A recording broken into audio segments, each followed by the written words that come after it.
Well, I did say that, but I was about to say, I hope no one was inconvenienced by my decision to delay it one day because of Veterans Day. The city was closed appropriately, and I didn't think we should burden everybody with coming in on that day if they had other important. So, could the secretary call the roll, please? Dr. Scott, Present. Mr. Cummins, Present. Mr. Groff, Present. Ms. Bannon, Golder, Present. and Mr. Davis. Present at dinner at midnight. Oh, well, perhaps tonight's meeting will go smoother than some.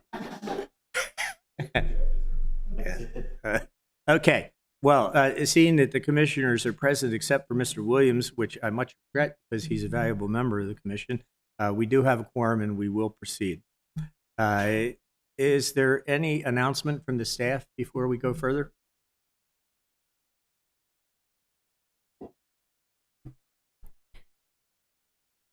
We are working on updates for the HPC website, and I'm going to let Elizabeth talk about that.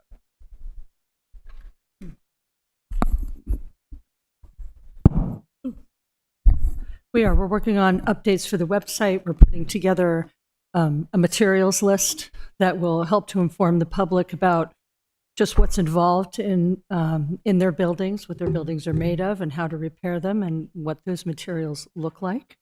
Potentially something going forward for contractors and contractor training, and anything that we can do to clarify the existing materials that we have to make them more user-friendly for everybody in the community, so that people know what they have, how to use it, and what the expectations are from the HPC going forward. Well, thank you very much, both of you. That's been long needed. I think will be a very constructive improvement. So thank you. You're welcome. We're also going to have examples included Yes. in that. So there's going to be pictures and there's going to be links. It's going to be dynamic. Okay. And examples of what we would consider to be well-done applications, so that the public can get online and they can look and see exactly how it ideally should be completed. Yeah. And then they'll know what to do. Yeah, that will be a great help, I think, to many people, Thank including us. Including electronic presentation. Okay. Approval of the minutes of our last meeting, which it was a short meeting and there were well-drafted minutes. Has everyone reviewed them? Are there any amendments or corrections? If not, I'll take a motion to approve those minutes as written. Second. All in favor, signify by saying aye. Aye. Aye. Okay, so John, any new violations to report or active violations you want to update us on? We have a minor violation on Federal House, a sign with corporate logos painted on the brick, but it's small. Not exactly sure why they did it. And then really nothing that is unusual or extraordinary. We've had a few stop work orders, surprisingly, from contractors who should know the system but just forgot. And it's mostly, I would say, we haven't lost anything important recently. Good. Well, thanks for staying on top of it. We have a fairly lengthy agenda if you look at it as it was presented, but there actually are a couple of items that perhaps we can expedite by utilizing the consent docket. And so I want to, with the approval of my fellow commissioners, to take the Maryland Avenue project, which has to do with illuminated signs, and move that to the first item for our review. Is that agreeable? A motion for a second. A motion and a second. Motion to add Maryland Avenue to the consent docket. Okay. One last question of staff before we vote. John, have any public comments been received? There was no public comment on 90 Maryland Avenue. Is there anyone present who wishes to speak about that application? Seen? Yes, but you've already spoken with it. So have you read the staff report and its recommendations? And you understand and are agreeable to those? Okay. Well, is there a motion then to approve this on the consent docket? Motion to approve? Second. Okay. All in favor, signify by saying aye. Aye. Well, thank you and good luck. Okay, let's see. Now, the Reynolds Tavern on Church Circle seems like it might be suitable for the consent docket. I asked for a modification. Well, I guess the question is, how do they feel about the modification? Right. Yeah, exactly. Exactly. Exactly. So, if those who are here to present to us the application at 7 Church Circle, would you please come forward? We may be able to expedite this, but we do need to get your Ms. Boyette. How are you? Well, I haven't seen you for a long time, and she probably doesn't recognize me because I didn't have this. We may not need to. John, do you want to present what it was first? Just You just like me to speak on the project? yeah. So months ago, we began discussing the possibility of placing a pergola on a raised brick patio, which has a wood railing in place on the Franklin Street facade, rear yard of 7 Church Circle, Reynolds Tavern.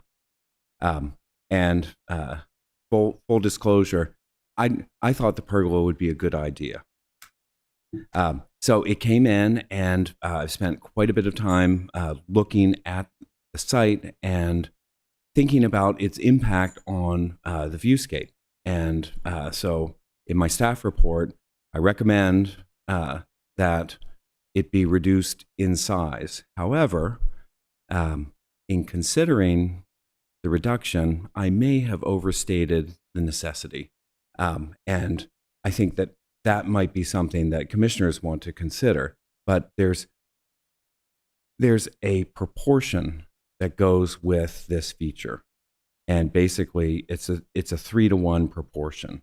So what I was suggesting was 2-to-1, 20 feet long, 10 feet wide. I think 30 feet long and 10 feet wide would be better. And I was coached on this. So Did you say 30 would be better or 20? not necessarily for the viewscape, but for the proportion of the feature. 30 by 10, right. Basically 33. So your condition is that it will be reduced in length by half, Right. to 33 to 17? Is what you were proposing, or are you saying No, that it 30 is better? can't go any wider than it is. So, but I'm just suggesting that it should be shortened. And I want to make sure that we maintain our views. Honestly, if the railing didn't have to be there, this would be easier because you could see through it more easily. But just so I know, what's the length that you are recommending? I'm considering, well, the thing is, I feel like I'm shooting from the hip here because I don't have a drawing. I didn't draw it. I didn't redraw it. But I think maybe 1 or 2 commissioners might have something to say about it. So I'll let you consider that. But I am in favor of the feature. Okay, but it sounds like you have some concerns. Just And- about the view. So it's Yeah. strong within the viewscape from Church Circle looking down the street. And that was in the staff report. And then it's also strong on Franklin Street looking at the Reynolds Tavern. So Okay. I said make it 20 by 10. I don't know. Okay, well, it does sound like this isn't ready for the consent docket. And so I think we need to go back to our normal procedure, which would be for you to present the application formally, and then John, if he wishes to make further comments after you've spoken, will do so, and then we'll deliberate and vote. That would be our normal procedure. Okay? Yeah. Everybody in agreement there? Yes, I would just suggest that we have visuals because you can see how encumbered we are with that. So if you can ensure that you do have that. Mhm. Okay. Please begin. First, introduce yourselves.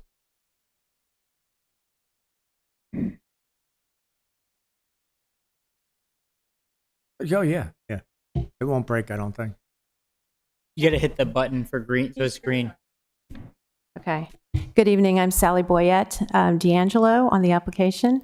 I usually just shorten it to Sally Boyette, and I am the owner of the business, Reynolds Tavern and Historic Inn, that is operating in the property at 7 Church Circle, known as Reynolds Tavern. And I am Diane Ray. I am the owner of the building at 7 Church Circle, Reynolds Tavern. Would you both raise your left hand, please? Do you swear that the testimony you're going to give tonight is true and accurate to the best of your knowledge? Yes, I do. Thank you. Okay, you can proceed as you wish. Wonderful. May I hook up to something? Yeah. Okay. I think there's an HDMI cable in that Dell computer that you can pull out on the. Actually, I don't know how to.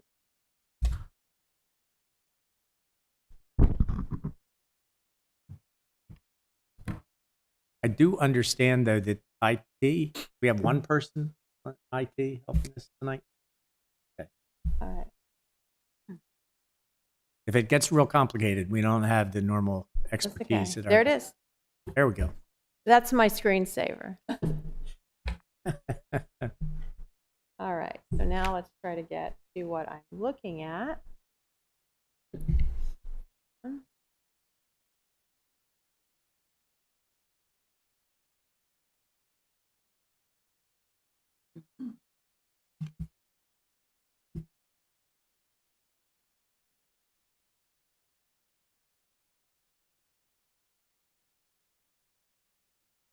Yeah.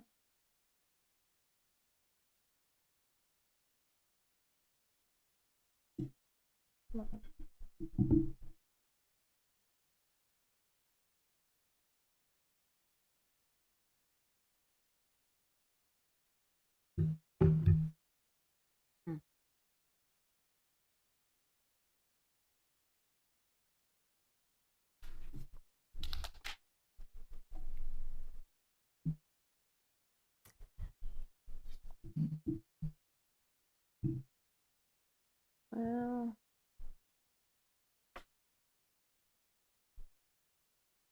can I pass my laptop around? No? No. Well, Oh, go to display and Can I just. just turn it around? Yeah. so Sally, do you have anything that responds to the comment from my staff report? Just verbally. Okay. Yeah. I mean, Okay. would you like me to I start mean, there? I could show everyone this to Okay, refresh their yeah, Well, and that's we what I did was- see that, I think, to a certain extent, Yeah. without the measurements in the Right. in the pre-application last IT meeting. is on its way. The one person we have IT, okay. to, Oh, what? to help. But there's only value if she has a mock-up Wait a minute. that shows us the dimensions of the We'll sign. get He's there. got it. He's We got have it. that. Okay. But I don't know that she has it on her lap. Right. We're So going to get Then we don't need it. On the But the only thing I would do is I would arrange the displays, but I don't know exactly. IT is arriving. But there, she, Okay, she, good. she knows Saved better by than I do. IT. Yes. The dimensions on the image. I don't believe that those dimensions. You got are it. correct. HDMI in. I just Look can't. at it. It says Sorry. 4. It's okay.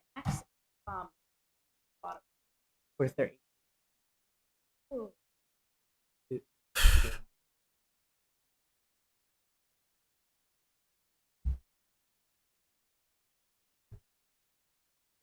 Oh, there we go.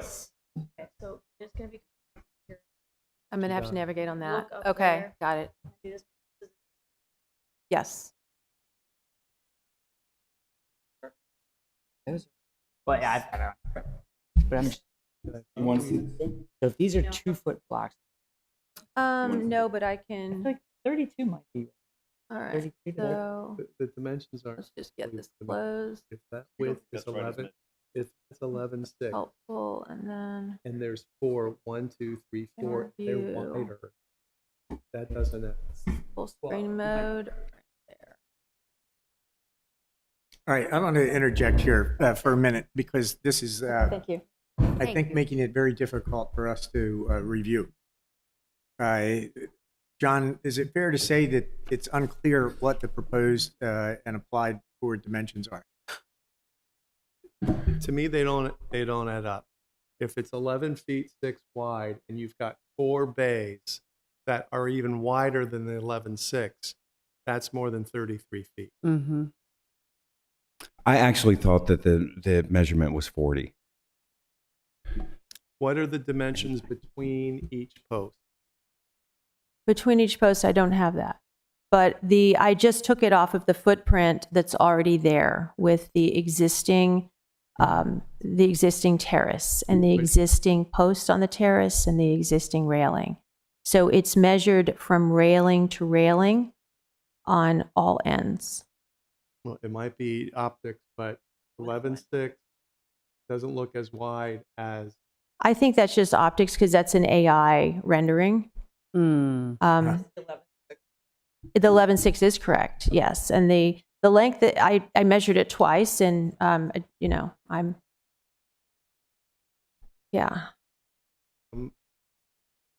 But the rendering is it does make it look like that. And I wanted to mention that the corner. I'm sorry. I think she's trying to share with you all. Yeah. I know there was some concern over the architectural element of the corner bracing, and we are going to do straight Georgian bracing instead of Victorian, which someone had mentioned.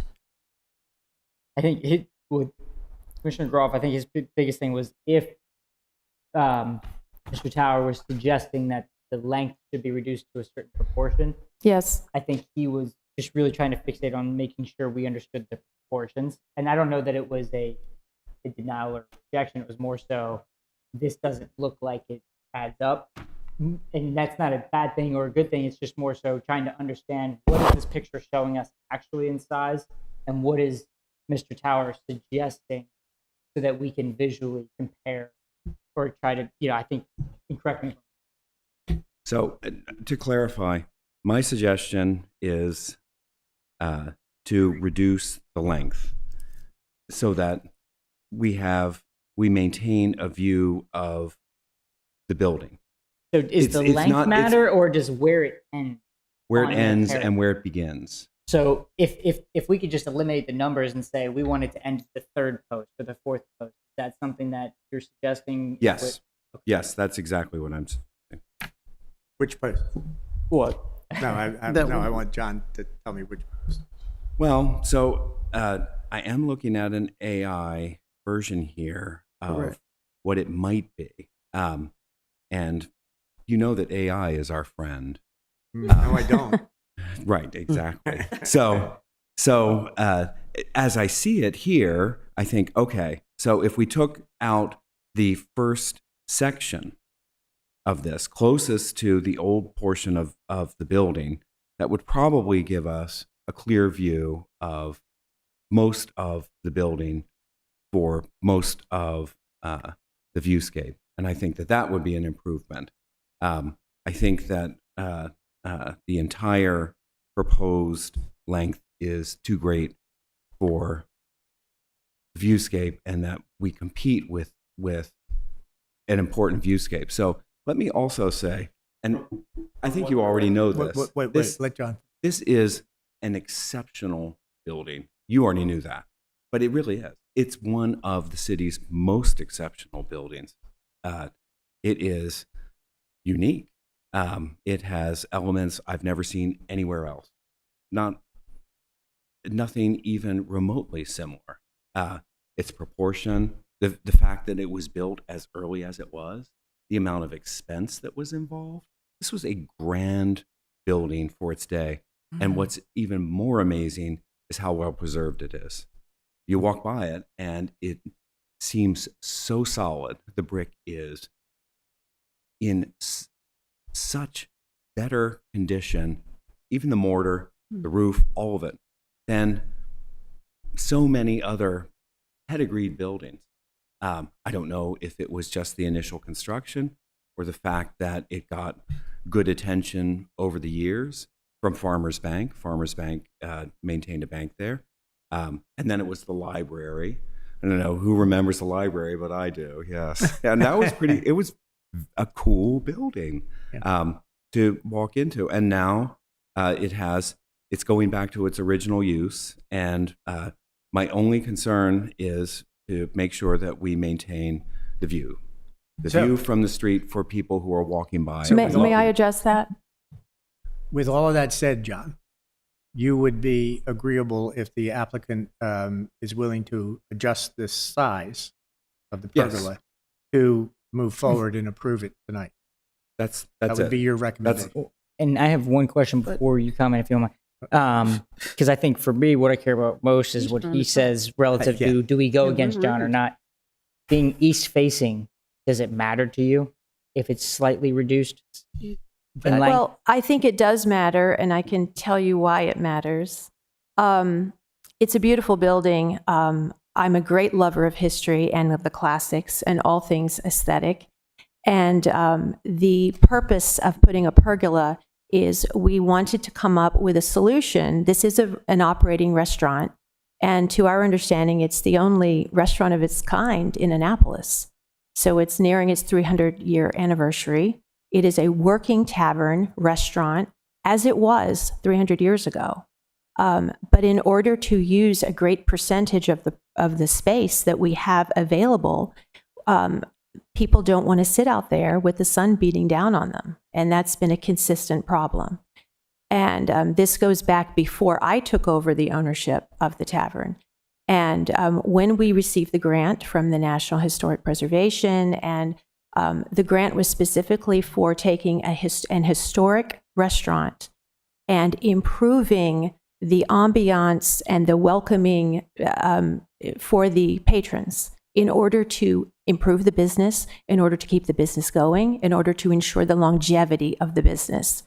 And so we came up with this idea because we had large umbrellas that were not really doing much, but were obscuring much of the view of the building. So if you walk down the street and you see these large umbrellas, and maybe you would get one table at a certain time of day and then another table at a certain time of day, but you couldn't have people sitting out there. So we have 70 seats out there between the side and the back. And so we're unable to use 35 to 40 of those seats for the entire summer. So we came up with an idea that would be airy, light, see-through, completely see-through. And this is an historic architecture. Pergolas have been around since ancient Greece and Rome. And I walked the property from every direction. You can see it. You can see through it. It's all light and airy.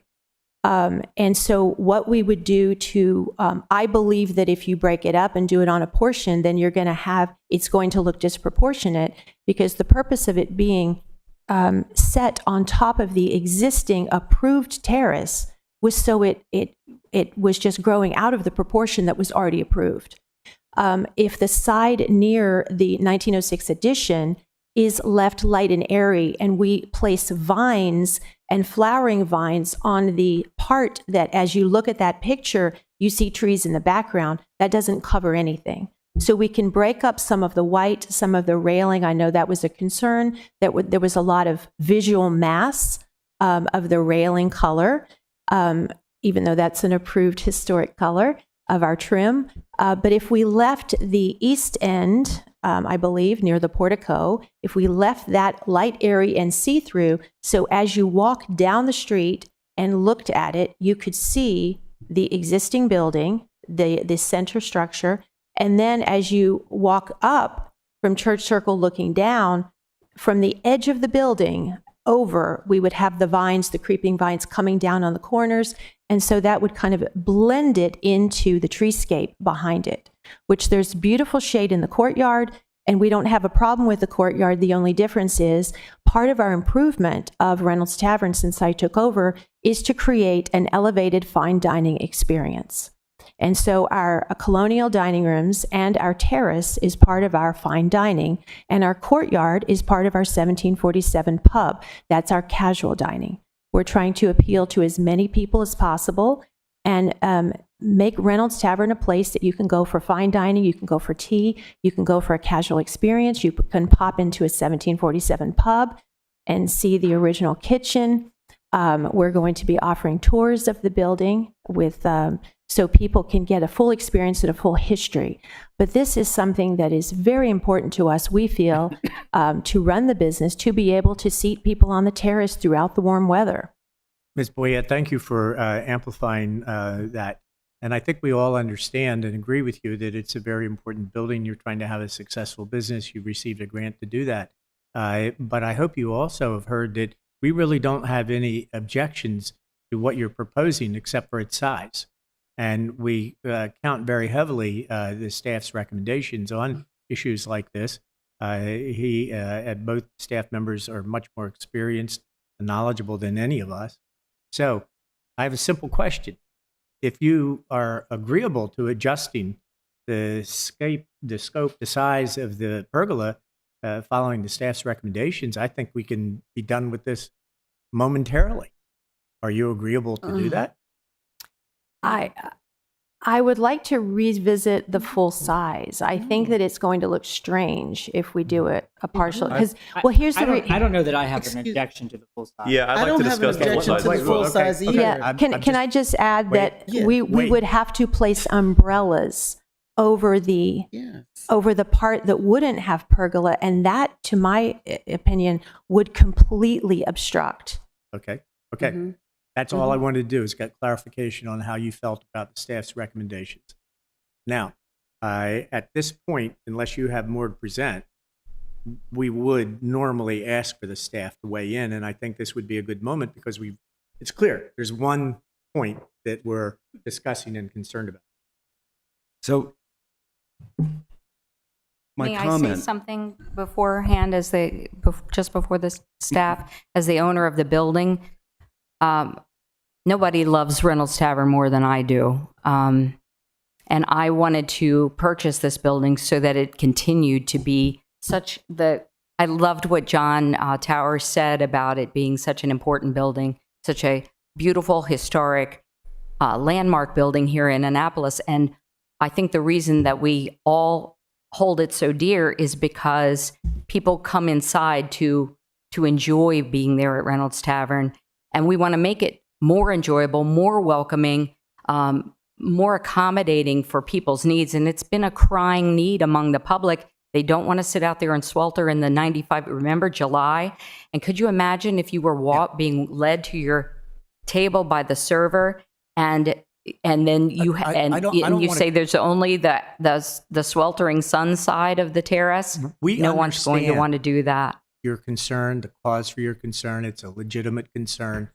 What we're trying to do is balance the recommendation of our professional staff with our own observations and our duty to respond to the code and our guidelines.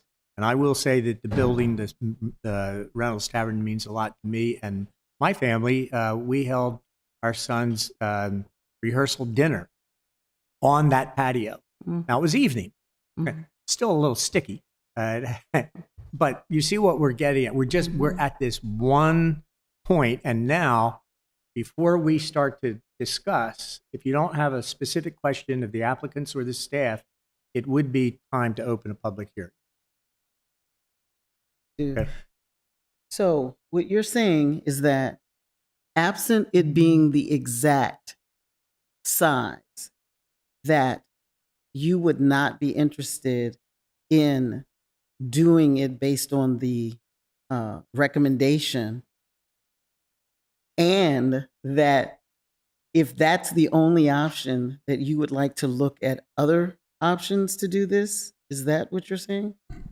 Well, I wanted to have an opportunity to speak to you about it because I believe it's been approved by all of the other city services, all the planning and zoning and everybody, and it's been approved by the Maryland Historic Trust, who has the easement on the front of it, on the exterior. Have you submitted documentation of that approval to the staff? Yeah, they have. They have. Yes. Yeah. Okay. And so it was my understanding that if the Maryland Historic Trust was in favor of it and then the city was in favor of it, that we had a better chance of. All of those city approvals that you have are very necessary and legally required. They are not the deciding factor in our approval. No, or I understand. disapproval. It's a process. I Yeah. understand that. Yeah. But I'm just I feel strongly that you all will like this better, the way that it is very symmetrical, very classical, rather than us having to just move the umbrellas down to the end that doesn't have any shade. I think we're kind of doing not even a 50% fix if we do that. Oh, So I personally agree with that. yeah, what you just said. I mean, I appreciate the input. I just think that we would all love it better if it was our original I plan. think other commissioners had a question. I- Yeah, yeah. I had a question. You have it marked as 11.6. Is it a rectangle? It Does is. it go out in any? It's a rectangle. Okay, so yes. that's as wide as it can be. Yes, yes, it's matching the existing the footprint. So there is the wall goes all the way around, and so it is. There's a little opening for a doorway on that terrace, but when that terrace was built, it's a bit of a retaining wall. It covers. I think when they built the kitchen out in the 80s, it's covering that entire kitchen. Okay. Thank you. Please, go ahead. I don't have a problem with the pergola extending from the wall to the wall. I am questioning the 33 feet 10 inches. I do not think that's correct. And I also want to ask, are the columns evenly spaced? You said it was symmetric. The columns are evenly They spaced. do Yes, not sir. look. I realize that's because it's an generated. AI, and So I'm it's sorry, not- I didn't have I the think software for to. an architectural element with this much public presence, because it's going to be really strong on this corner, and I think it's a good thing. I think we need more detail. We need an architectural drawing that shows the dimensions and the intended brackets, if any. We need Okay. more. It's too important. Not. I understand. It was in the existing footprint of the existing. And I applaud that. Yes. And I think that's a good thing.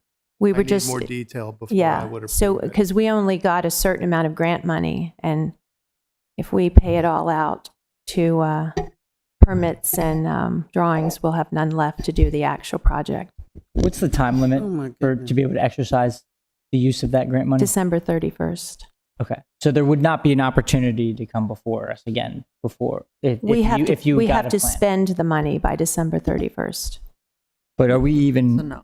meeting in December? No, we do not routinely. So there would be no But we- opportunity for you but to we even could come meet- before us if you got them before the grant money expired. Mr. Cumming, See, so we there is can a have an December administrative meeting. I thought I later saw one this on the month. 9th. There is a December meeting. Yes. Yeah. We have a public hearing. Yes, on the second Tuesday of December. Oh, okay. We don't have an administrative meeting. So Thank you for clarifying. So if you wanted to submit that, it could be reviewed at the December meeting. Could that be an administrative thing that we entrust you to do? Well, you could give me that power, but I should say, just to clarify, I want to make sure everyone understands this isn't arbitrary. So you have a 4-foot wall that is the retaining wall, and then on top of that you have a 3-foot railing. That's already an impediment to seeing into the yard, but it works now. But then the space between the 3-foot railing and the pergola leaves a certain amount of space that you can see through. That's what you have. If you're up against the wall, you're not really going to see very much. Stepping back, it limits your view. And the first section being removed would maintain the view of what's important with the house. And so that was the basis for my comment. Now, I'm also going to say that everyone within my department said it's too big. Okay. Even Mr. though they Greeley, approved I think it. Mr. Greeley wants to ask a question. Which section? I'm looking. The one that's closest to Church Circle. You're saying the east side. So I mean, the Yes. sun would only hit that until say noon. Is that right? No, it has sun all day. But Yeah, this is- if we went with the staff recommendation, and this is just a question, if we went with the staff recommendation, the area that he's suggesting is 2 or 3 columns, I guess. Or I guess you said 2 instead of 4, but you said maybe that was a little bit much. So if we did 3 instead of 4, the front 8 feet, for an example, not an actual That measurement, was what I was recommending. would be the east side. And so it- the sun, in theory, would be on top of that. At Well, noon. it's really a southeast exposure Yeah. for the sun. This side of the street gets lots of sun, and the other side does not. Things freeze on the other side, and they don't thaw. I guess I in was the winter. trusting West Street for my directional. No. Yeah. No. You're not very the, far the off. sun, Who the named sun that is there from. Right. We open at 11 o'clock, and it's full sun all day until the sun sets. Mm-hmm. We are nitpicking, but with good cause, about the size of the pergola. We don't need to know what hour of the day the sun comes and strikes it and what doesn't. We know it's a problem. Okay. Okay. Ms. Golder wants to say. Thank you. So you're saying that if you get the architectural designer to come in to create what the actual dimensions would be, that you would not be able to afford that and then build the pergola? Is that what I just heard? Well, you? those are the actual dimensions because I measured them.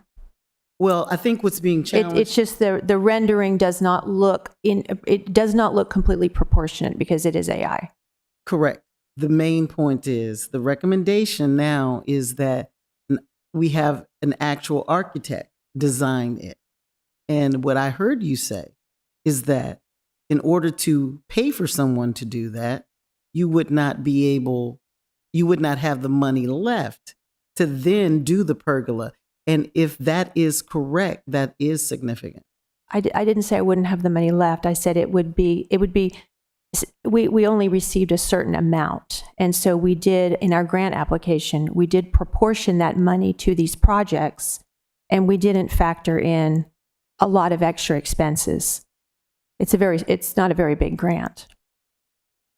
We're trying to use the money in the most efficient way possible, Yeah. And I'm trying and that's to really difficult if we are paying and I'm trying for to that. Your help you make that contractor, point, but your contractor could, sorry for interjecting, could supply a simple shop drawing. That's all we're really asking Yep. for. I don't think I'm asking for anything too specific, but I'd like to have verification that the columns are equally spaced, because what you're presenting, they do not look equally spaced, and the Victorian brackets are still being shown. Yeah. So we'd like to see a graphic that is more realistic. And I'm going to have to support that statement. The concern for me is that it is not terribly expensive to have a survey done by, you could have, I think, a licensed carpenter do it, and probably would take an hour or something. We don't have the specific information that has the veracity that we can trust and act upon. And the fact that you used AI is great. We're all trying to do that.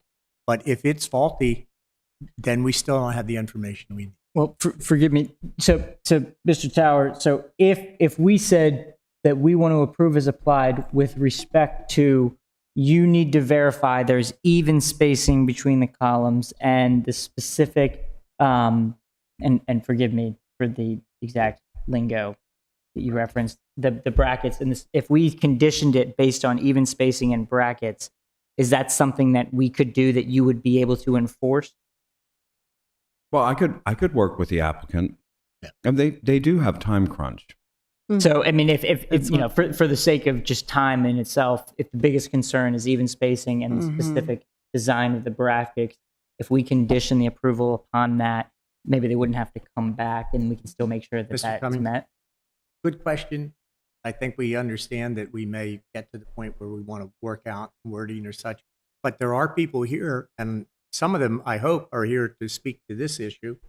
But before we go further, is there anyone present who wishes to speak for or against this application? Well, seeing none, They're into- then we can move forward. Mhm. Unless Mr. Wilson wants to. Just kidding. Okay. Okay, so I think what we have pretty clearly come to is a point where we're more or less overwhelmingly in favor of approval, but we have a legitimate problem about whether we have the necessarily certified and reliable information we need to make our final. Can I At ask a least I question do. of Commissioner Groff? Sure. Do you care more about the size or about the spacing in the bracket? Spacing and bracket. So just as a general consensus, so you understand, if we were to move to That's what potentially I'm- approve, as applied with conditional approval that the spacing is even and the Yes. brackets are specific. And again, I want you to say that. Specifically correct, Yeah. not Victorian. Yeah. So- I mean, are we all on the same page that that's Yes. So I'm not centerline- bothered by the size. Centerline to, I'm not bothered by the size. Same. centerline to centerline is 8 feet 5.5 inches. The center of post to center of post. Just so you know. Well, I times trust you 4 on is making it 33 evenly feet spaced. 10 inches. Okay. Yeah, I think that's a I think that if reasonable we fashion a solution. motion that's So I motion to approve as applied with the condition that Mr. Tower ensure that the final plan shows even spacing between the columns and a bracket that, Commissioner Groff, you want to say the exact thing? I want to make sure that's right. I think we were deleting the brackets for approval. Not Victorian. Straight Georgian. Georgian. Georgian, not Victorian. So even spacing of the column, is that right? you would have to start the motion again. So I motion to approve as applied with the condition that Mr. Tower ensure that there's even spacing with the columns and the brackets are designed Georgian, not Victorian. I second. Mhm. Okay. Well, there you go. Is there any discussion or amendments? And is there a second? Second to that? Yes, Or was it- second. It was a second second. A second? we had two Okay, seconds. well, all in favor of approving with that condition, please signify by saying aye. Aye. Please, go Thank you. forward. And I'm assuming that everything else in the packet was approved, the lighting and the signage and all the things We're that going were. to work on all of that administratively. Okay. Now, I am also going to say, you need to hurry. Yes, I realize mean, that. really need to hurry. Yes. Okay. Thank you. Okay. Thank you. Thank Thank you. you, everyone. And Thank you very part much. of the reason that you need to hurry is because I will be gone starting the 18th to the 28th. Okay. Uh-huh. We'll make a note of that. And you need to spend this money by the end of December. Yes, sir. And you Yes. need a building permit. Yes. Yes, Mhm. this is a lot. Yes. I run a professional theater company as well. I know what time. It's always backs against the wall. Mhm. Yeah. Thank you so much for your time. Thank you, everyone. We look forward to dining in the shade. Okay. Sure. Yeah, you've got to leave that cord. Well, All right.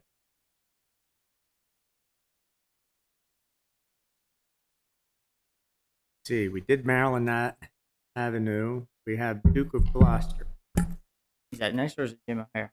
Well, Jim O'Hare needs to be present. He is. I think that was recommended for approval. Jim, raise your Old hand. business We're doing come 4 forward. Duke of Gloucester now? He went out. John, Yo, are I the- can come over there.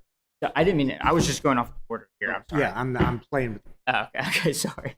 because the only two things left for the commissioner, the entire commission's benefit. Why- The only two things that are left for us to review are 247 King George Street, which is at the Oval Hall. My suggestion is 185 Duke of I was Gloucester gonna say, Street. well, I think 185 and 99 compromise were recommended for approval, and then 7 Church had the condition.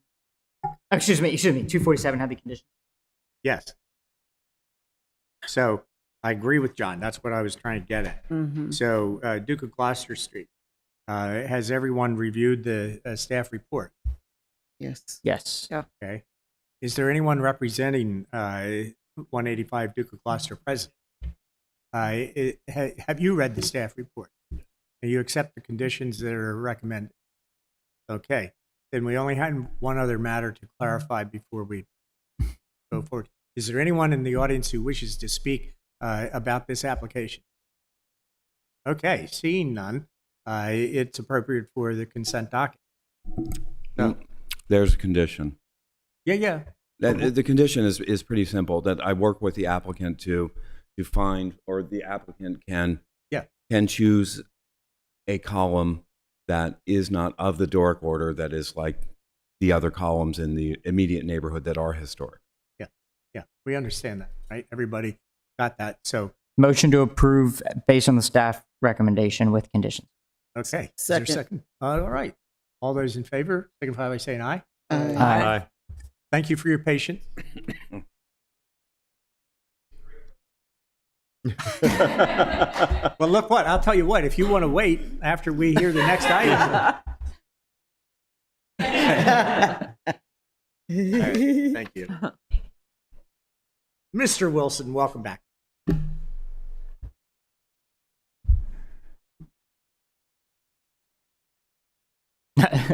We're 99 compromise, right? Just get out of the way. Leo, shouldn't we wait for Jim to be here? I was asked Do I want to do first? He The really one that is. was recommended for approval. There he is. Okay. Show him to me.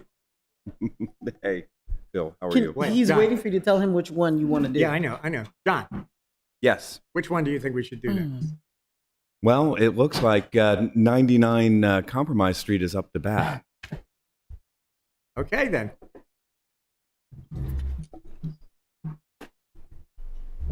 Thank you.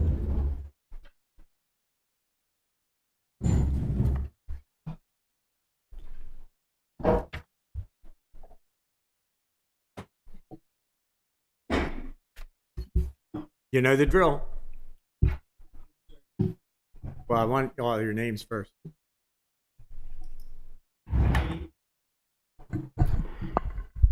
Good evening. My name is Leo Wilson. I'm with Hammond Wilson Architects. I'm Jim O'Hare. I'm with O2 Rec Center LLC. Thanks for hearing us tonight. Wait. Come on. Andrew Fishback with Hammond Wilson Architects. Is this gentleman with you? Be part of your team? No. Sir, would you introduce yourself? I would. Thank you, Dr. Chairman. My name is Brian Lyman, Esquire, with Hillman Brown and Darrow, and I represent the title owners of the property, 99 Compromise Street. That is the Council of Unit Owners, and I've been hired by them to represent them and their concerns at this hearing. Okay, you realize that I have to treat you as a member of the public. That's fine. Is it an issue if I stay here and take notes? No. Okay. Thank you, Mr. Chairman. Okay. Great. Oh, wait, I did forget the swearing in. You thought you were going to skate by, didn't you? Well, everyone. There's people in the back too. Oh, you have more people that... I imagine there are people who want to testify. Okay. If anyone in the audience wishes to speak about this issue, please also raise your left hand. And do you testify that any testimony or comment? I don't know if the audience caught that, if they are.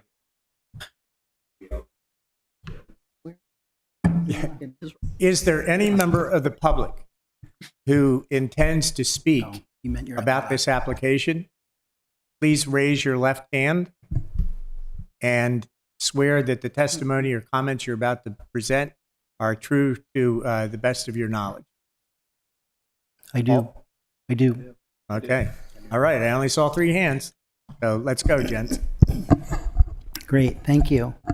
So we're here this evening to talk about 99 Compromise, and you probably all know that some years ago, O2 Rec Center purchased the building from the city, and we successfully implemented adaptive reuse procedures on the building that included a parking garage and modifications to the building for residential use. And that's been going pretty well, I think. I think people are mostly happy there, and I think the building's been pretty well received by the public. We're here tonight to talk about the unit that is intended to go over the parking garage. So that's in the back of the building there, and I'll go through the slides in just a minute. I just wanted to bring to your attention that we've been at this for some time. As you all know, we've been here for a pre-app. We've been to another pre-app, which we weren't heard at. And so we're here tonight to move forward, and hopefully we can do so in a straightforward fashion. Mr. Wilson, Yes. you've just reminded me of something that I think I was thinking of this afternoon, and I should clarify it before we go further. Were any of the other commissioners present for any of these prior reviews? I think I'm the only one that was on the commission. I was not, but I read the reports. I felt Okay, comfortable. but I just wanted to make... Right. So I'd like to ask our attorney, since I participated in a prior review and indicated my position on this application, does that mean that perhaps I should recuse myself? No, you made a formal application. No, I'm didn't you? saying, oh, go ahead. There was a prior approval on this property for what's there in place now. There was not a prior application that was heard formally, just pre-app. Okay. Yeah, it Okay. wasn't for Unit 8. It was for other parts of the project. No, it was for this unit. Yeah. Okay. It was a pre-app though. It was a pre-app. Yes. Okay. That's right. Okay. It was just a pre-app. Yeah, that's what I couldn't recall Yeah. clearly, so I just wanted So to be that's sure. fine. Okay. It's been that some was time. what, 2 years ago, or was it 3? Probably 2, maybe longer. I think it's longer. So I'll take you through the history very briefly so that you can understand how we came to where we are tonight. Right. So let's see, you can see the building as it sits today. Okay, there's a site plan. I'm not going to spend a lot of time on some of these because you've all seen them before. Keep going. Existing, there's what we have today. See the back pieces. There's the parking garage that sits right now. Close up showing the detail as it was approved. Up views down the street and up the street towards the water. Entry piece, lobby. So this is the history of this approval process. I won't dive into too much detail. Suffice it to say there were numerous iterations to get us to where we are tonight. Keep going. So at one point we looked at this building, and I think this is the one where it was, is this the 2-floor option here? So we came before the commission for a 2-story option here. It actually had 2 structures in it.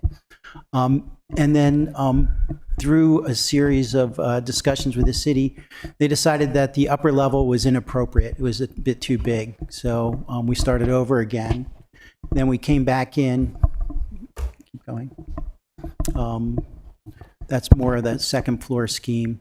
You can see, I'm not going to spend a lot of time on these, but again, this was a reduction of the 3rd floor piece, which again was not looked upon favorably by the department. We were asked to do a study of the context. So there are several slides in here of context studies showing what the surrounding building scale and character was. It's a tricky area only because there are so many different types of buildings there, the hotel, the school, so forth. Another prior application with the 2nd floor again turned down. So we went through more and more of this. We finally came to a point where we thought we had some traction, and then we met with planning and zoning on site. We had 3 members of the staff. I think Mr. Tower was on site, Jackie Rouse at that time. And before we went any further, we said let's pause and see what the real concerns are. So we all climbed up on the roof, talked about setbacks, talked about concerns from the neighbors, talked about making adjustments to the plan. And so what you see tonight is a reflection of all of those discussions to get us to where we are. Can you skip ahead to that part? I'll save you some time.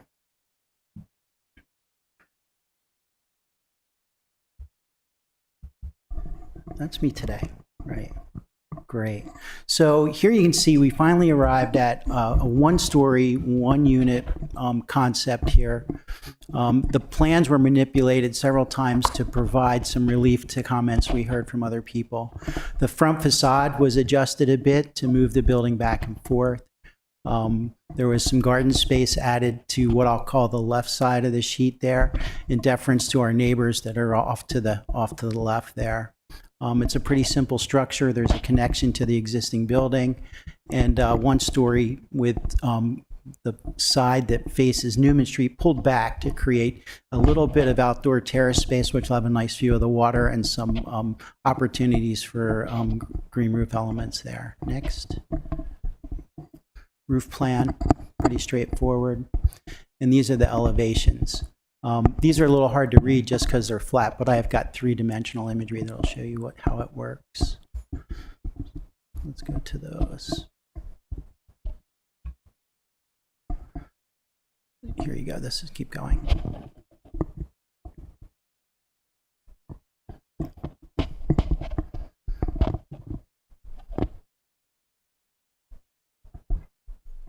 Going. Let's get to the three-dimensional ones here. I hopefully have them in here. Here we go. So the way it sets up now, we've got the one-story element. The facades were adjusted back and forth, particularly on Newman Street, to break up the length of the building. There's a central element, which you'll see in the middle slide on the left, and then a pushback piece that's adjacent to the neighbor. You can see that the elevations were also manipulated in terms of the fenestration, and those were through discussions with, at that point, it was Roberta, who was the liaison to the city, and I think John's seen all of these and was part of the discussion at that point. I'll let him correct me if I'm wrong. Next. Here you can get a little bit more of the flavor of it. We tried to get shots, again, in deference to the neighbors. The windows on the second floor were adjusted so that privacy was maintained for them. And also where we did want to maintain natural light in the unit, the windows were shifted up so that there wasn't a direct line of sight. They allow light and air, but not view from our unit and vice versa. Can you clarify, are those adjustments you just referenced existing, or are those proposed? This is what is in the application tonight for you. But that's an existing unit. That's not the. No, that's all new. Oh, okay, That's okay. all Sorry, new. I was okay. Yeah, Commissioner, what you see there is the line that's down at the base is the existing parking deck, and then the space right above that line is the new unit. Next. So we went through the process of material selection. That all is intended to match what we have on the existing structure. The window patterns are the same. The brick patterns are the same. Again, all of this is after lengthy discussions with staff about how to make sure that all of those pieces were compliant with the guidelines from all of the A, B, C, D guys. So I won't spend much more time on it. I know Mr. Tower had a recommendation and a report, so I'll let him talk about that, and then I can answer questions. Let me ask one sort of basic question. The proposed structure that you're illustrating is physically connected to the existing structure. It is. And so the proposed structure is completely on property that's already one piece of property. That's right. That's right. It sits directly over the existing garage. The footprint is maintained. It's actually, it's there. And then what we did is manipulated the second floor to pull in from that in certain areas. Okay, so on any of the three sides of this new building that's not connected to the existing building, does the property line coincide with any other private property lines on the three sides? Well, there's... or are those public ways? No, there's public way on Newman. Then there's an adjacent property, I'll say to the west. There's a residence there. Mm-hmm. And then behind us, I'll say to the east, there's another residence there. So there's two sides with private residences. And But then do they share a property line? They share a property line. They do. And then our building, just to clarify, our addition is entered from the lobby I showed you the first picture of. So it just connects right to that. That piece is already there. Thank you for that clarification. Certainly.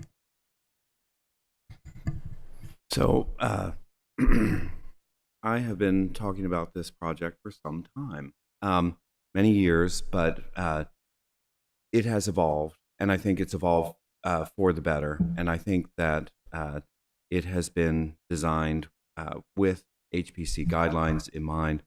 It is compliant with guideline A3, which governs views from the water. It will have a minimal effect on that. Guideline B2, the design of new buildings and additions should be compatible but not imitate existing historic buildings. Absolutely. This is a new addition on a new building, which complements an existing building but doesn't imitate it. And then B6, size and massing. Additions which compete or obliterate original structure will not be approved. It certainly doesn't do that. And in fact, I think it's an excellent design. I think the fenestration breaks up the mass. I love the green roof, and I'm really looking forward to seeing it. I've been waiting for the green roof for as long as we have been talking about this design, and I think that this will be a good addition to the street. It fronts Annapolis Elementary playground. Further up the street, there's an entrance to a garage, which goes behind Rideout Row. Next to it is a garage. So it's really adding another residence to this part of the street, which has no residences and is really a utilitarian, has utilitarian use. So I recommend approval. And did you recommend any condition? No. Okay. I have a question for John. Yes. That would be the appropriate time. There was a public comment where somebody had said something about contractual obligations pertaining to the condo association. Is that relevant at all to our discussion, whether or not that's a true statement? I didn't look for the truth in the statement or analyze it in that way because whether it's true or not true, does it pertain to our decision? So we do not analyze or review on the basis of legalities. I will say this project has been in the minds of planning and zoning for a number of years. It went through a special exception, and it was granted a special exception, and it also had site design review, and all of these have been completed fairly recently. So this project has been posted, at least for this iteration, 3 times, and our venue is not one for determining the legalities of whether this can be built or whether O2 has the right to build it. But it has been posted, and of course, we're also open for public comment. Well, and Cecil, to your point, we just don't have the authority nor the expertise. The city's not reviewing it that way. If somebody has an objection to the city's action of approval, they have to take it to court or take it to the Board of Appeals first and proceed in that way. And I didn't think so. I just wanted to make sure. Yeah. No, good question. So if there aren't any other questions of staff or the applicant, I just want to be sure so that we're not cutting anybody off. Is there any member of the public that now wishes to speak? Okay, seeing none, I'll put that on the record. We opened a public hearing, no one wished to speak, so we closed the public hearing. Seems pretty straightforward to me. Yeah. So, Motion to approve is applied. Seconded. all in favor signify by saying aye. Aye. Aye. I think it's a very nice design. Please. Thank you so much, and thanks for your time. Wow.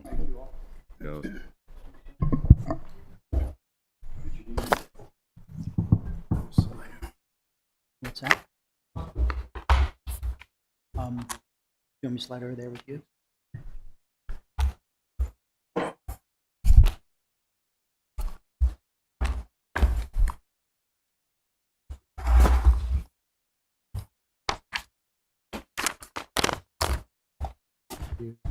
Are we shifting gears to Ogle Hall? Big unit.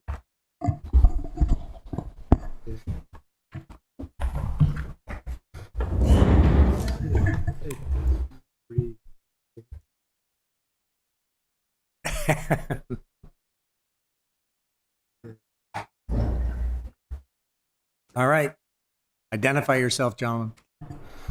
My name is Leo Wilson with Hammond Wilson Architects. Andrew Fishback with Hammond Wilson Architects.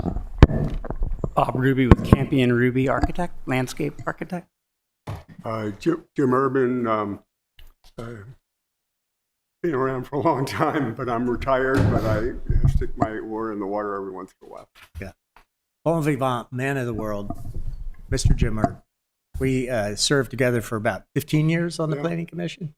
So I greatly respect his opinion. All right. Left hand. Is everything that you're about to present or say true to the best of your knowledge? Yeah. I do. All right. Thank you, gentlemen. Great. So, good evening again. We're here to talk about what we all know as Ogle Hall at 247 King George Street. You may remember, I think it was 2 meetings ago, where we came in and talked about several components of the project. And we left that meeting with approvals for the build of the accessory structure, the addition to it, and the modifications to the main building, the main house, which was used by the Academy for a long time and now will be a private residence once again as it started its life. And so the good news is we made it through a good portion of that. Tonight we're here, we kind of were left with the landscape component, the site issues. And you may recall there was a good deal of concern about a tree on the property and some of the other components and how they might interact and whether that could be done safely and successfully. And so tonight we're going to run through the site and landscape components of that. Now, I'm going to preface this discussion because there were some adjustments that I think are worth talking about before we start. At one point, we had an approval from Public Works for the circular driveway and the second entrance to King George, or do I have my streets wrong, Andrew? College, I'm sorry. And in the interim, there have been concerns raised from the city staff about the second entrance to the property that's proposed and shown on the drawings, and whether it can be approved. So we thought we had it, and we found out this week that there's a concern about it. So what I'd like to do with the commission's agreement is I would want to get through what we can get through tonight, which is a good deal of the application.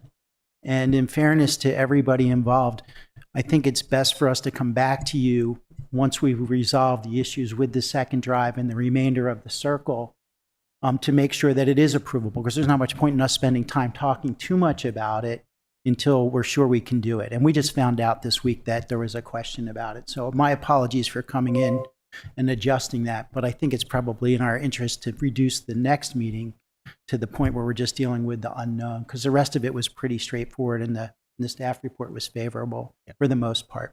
Thank you, Mr. Wilson. And for the transparency and for the sake of making a complete record, I'd just like to point out to fellow commissioners that I've talked with the staff as recently as today and briefly with Mr. Wilson before the meeting began, just to try and move us to this point where we would continue what we did the last review of this project by taking the parts of the staff report that recommend approval. And based on my knowledge and experience about traffic engineering, I don't see how they're going to get approval, but that's their issue, not ours. So if we simply do as Mr. Wilson suggested, set that aside, we're not going to talk about it tonight. We're going to wait to see if he can come to a different decision from the city, and we'll review that at the appropriate time if it happens. All right. On that, just to clarify, so are you withdrawing the components that pertain to the driveway? Is that what you're saying? Portions of it. The portion that comes into the property adjacent to the accessory structure would remain as part of this application. The part that would be severed off is the circular component that goes past the entrance and goes back out to College Avenue. Okay. So with that, the last thing I wanted to say about it is there were questions from staff about, information that could help you understand the project in its entirety. And so I'll leave these slides in and just point out what I want you to be aware of, but you don't have to deliberate it. It's just information, which I think would be good if it's in the public record. So if anybody else wants to see it, it's there. Yep. Let me just say for the record, I would take your earlier discussion you had before the meeting as really kind of dealing with the agenda and what would be heard today as opposed to making a substantive decision. Oh, yeah. Yeah. Thank you. Yeah, that was my understanding of it. Just so it's in Just the trying record. to simplify it and make it more concise. Sorry if I messed that up by saying the word withdrawal. No. So I'll go through these fairly quickly and then let Mr. Tower offer his comments. Existing structure, here you can see the property as it sat years ago. And then here are the pieces that were approved before and put back in place. You'll notice in these photographs that the driveway shows in many of these. We're not going to ask for that tonight. They're not in the record, so I want them in the record. There was a question about those. Could I point out that Yes. wonderful, go back one slide. I love that car being parked in the yard. That Another slide. There. Right. No, go right. So that's a major concern of mine. But I wanted you to go back to the hedge around the drive. John, were you driving that? Turn my mic off.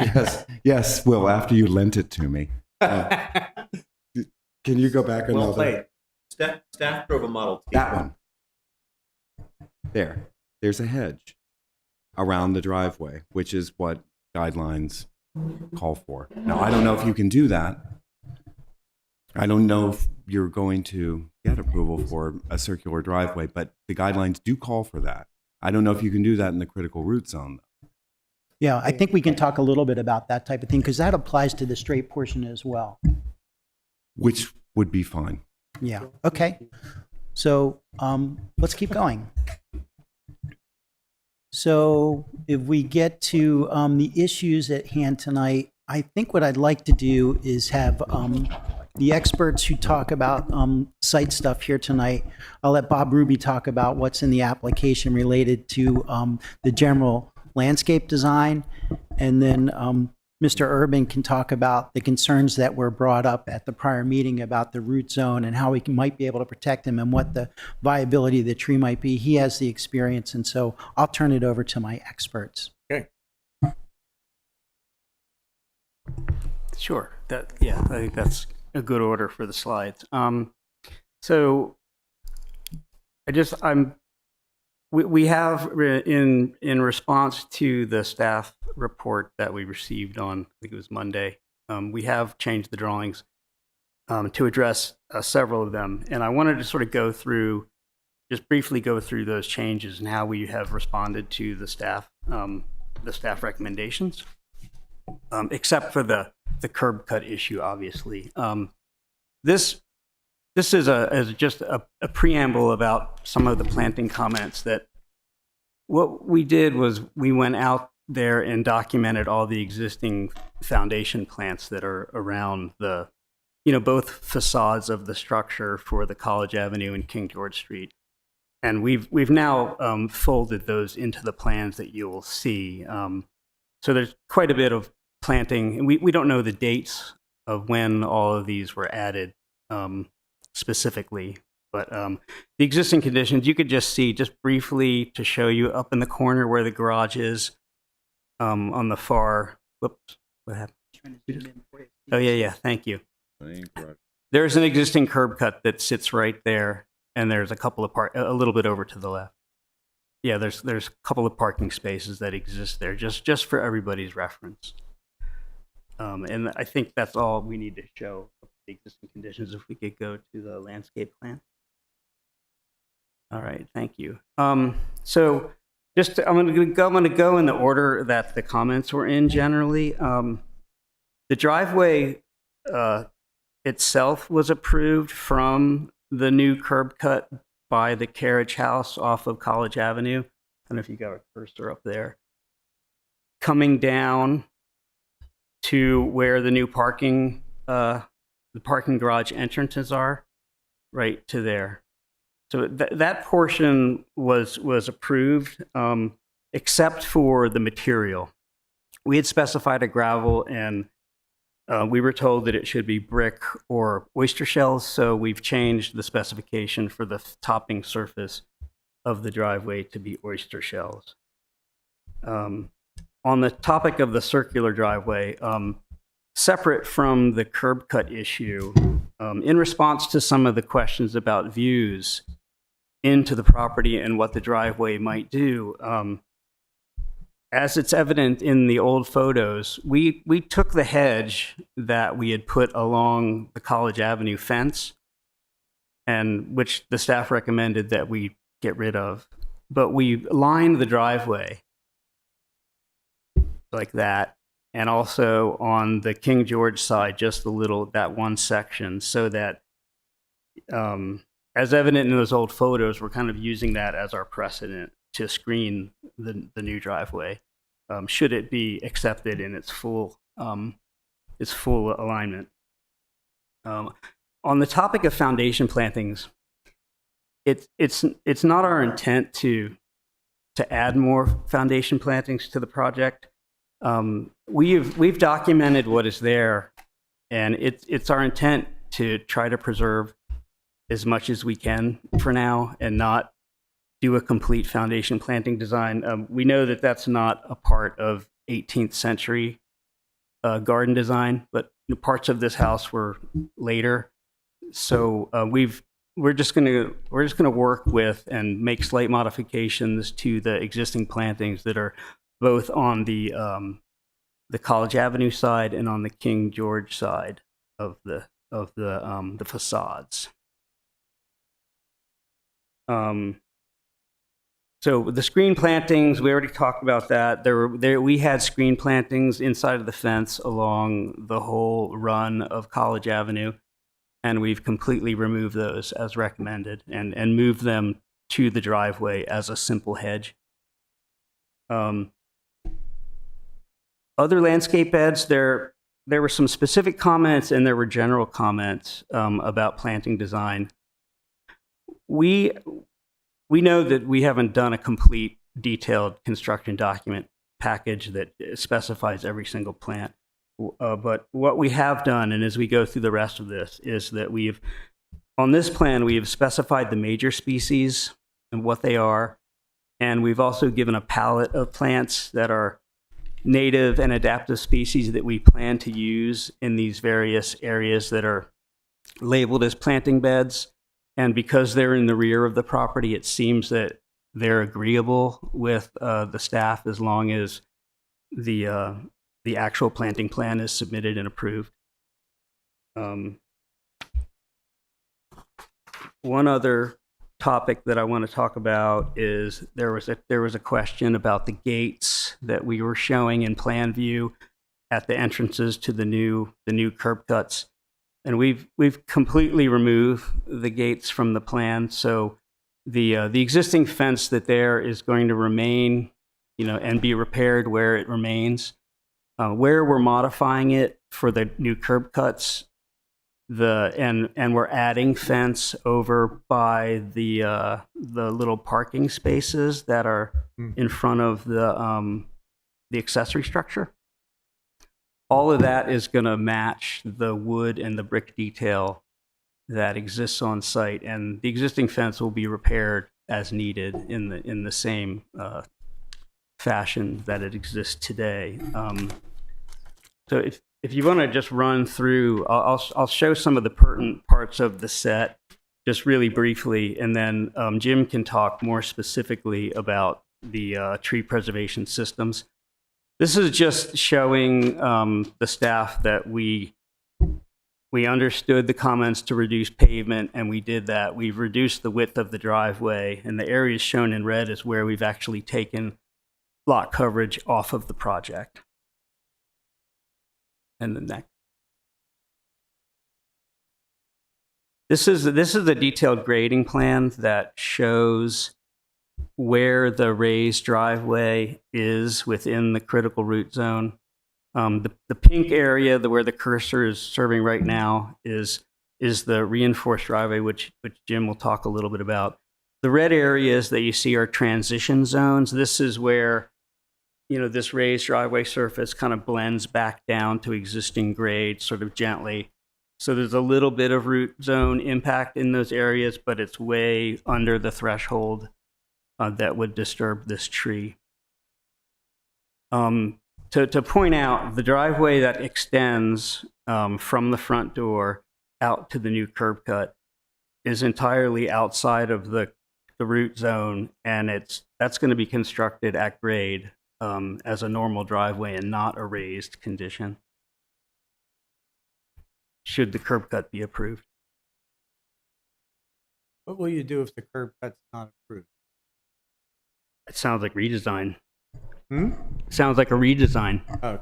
Well, I can clarify that a bit. What we do is simply delete the part that goes across from that point all the way around would be eliminated. And I'm not sure how we'll finish that piece off, but when we come back in, we'll show you how we think we could resolve it.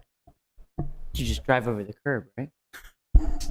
Well, that was my idea, but maybe that's not the right The idea. youngest person in the room said, you get that, right? People jump. Actually, we can just finish this off really quickly and then go to Jim. Yeah. This is a tree preservation plan that shows where the tree preservation fencing is going to be to preserve the species that we're keeping.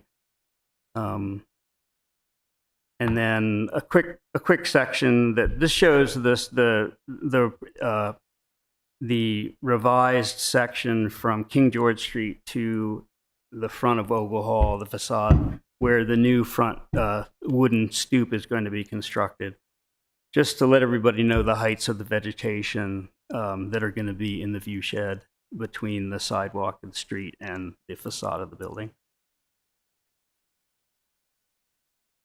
And some fence details. This is for the privacy fence that I think has been generally approved for the rear yard. It's kind of out of view. And some site details.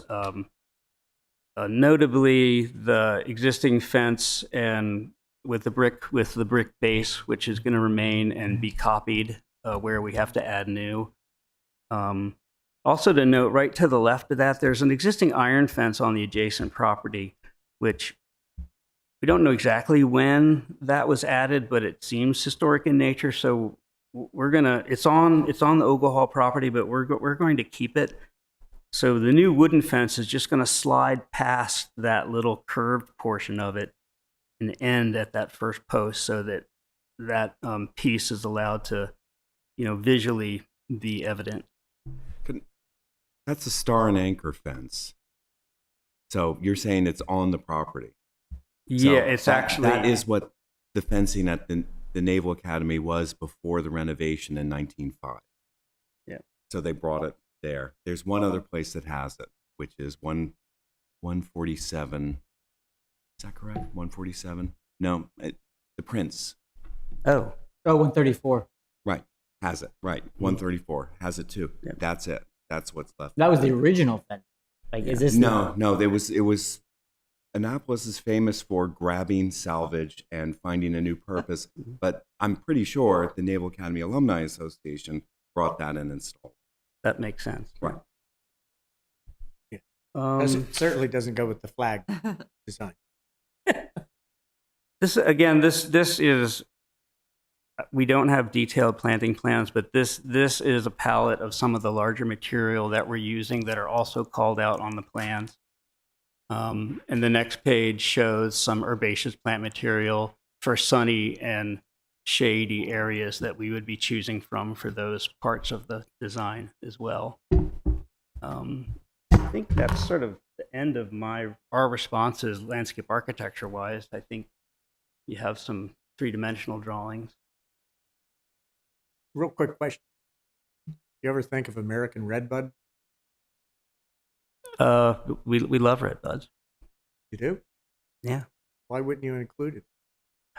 I find that red buds are beautiful, but they don't age very well. And when they're sort of in a prominent location, it doesn't take long for them to start looking pretty like old and haggard. So I use them, but it's usually in a place where it's on an edge condition that, you know, as it ages and starts to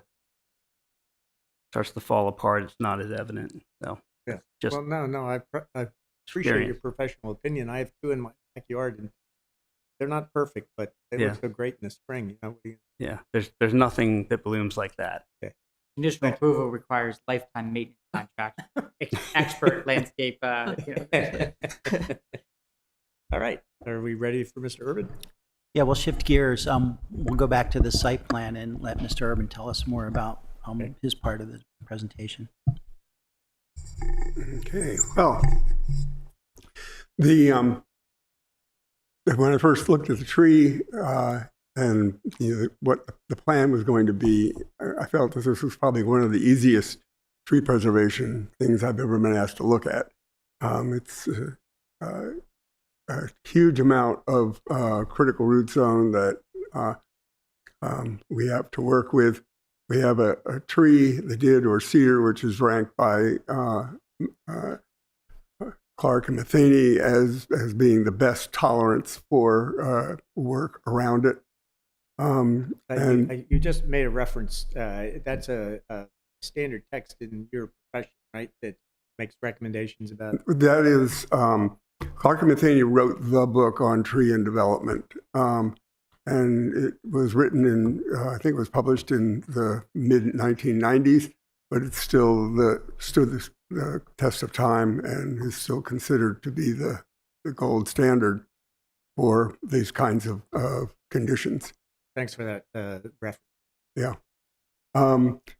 So the first thing that I did was, when I joined the team, after looking at the site, got the drip line of the tree correct. No drip line of any tree is a perfect circle unless you've got a skilled pruner all of its life. The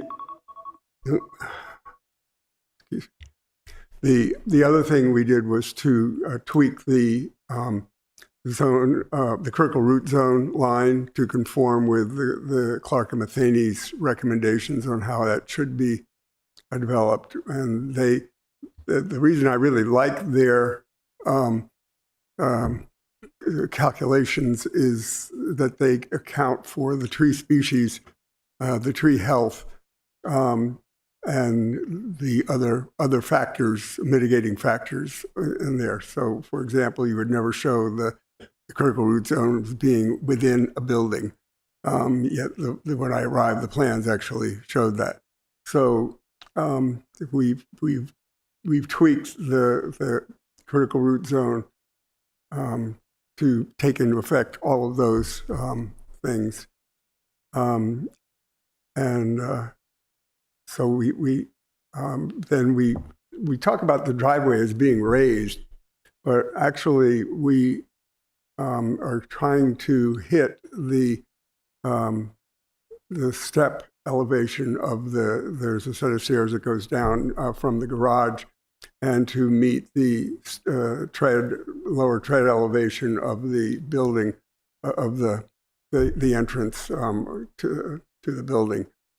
The other thing that is happening is that we have the grades in there are fairly flat, but the tree itself has had a lot of mulch and soil piled up around it over the years. It is our intent to get that root flare exposed, because that's a bad place to put mulch and dirt. And then fill from that grade, we're back to the driveway grades. So instead of it looking raised, it's going to look pretty flat.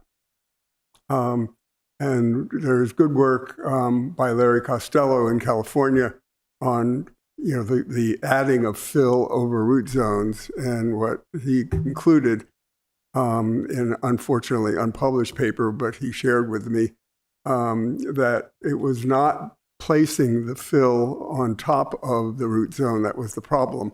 It was the way it was put down, the kind of equipment that was used, so that if you could gently get the soil in there, you can, the adding the extra fill is not really a problem. So you don't want to drive heavy equipment. You want to have men with you bring the thing in with Georgia buggies. I mean, I've done buildings in DC and other projects where we had limited access, where we brought in all the fill, much more fill than this, using Georgia buggies, which are motorized wheelbarrows, and a very, very light touch. Also, by bringing in the fill that we need around the driveway, instead of having the driveway and then slope straight down, we're going to be piling some more soil out in here, and that would be the root zone for the hedge that's in this critical area. My yard used to be an entire gravel parking lot when I bought the house, and today it's a lush, beautiful garden, and we've done that by various techniques of loosening soil, planting small plants, and other things. We are planning on doing an air spade loosening of all the soil within the critical root zone, and that will also fluff the soil up and make it easy to put the roots of these.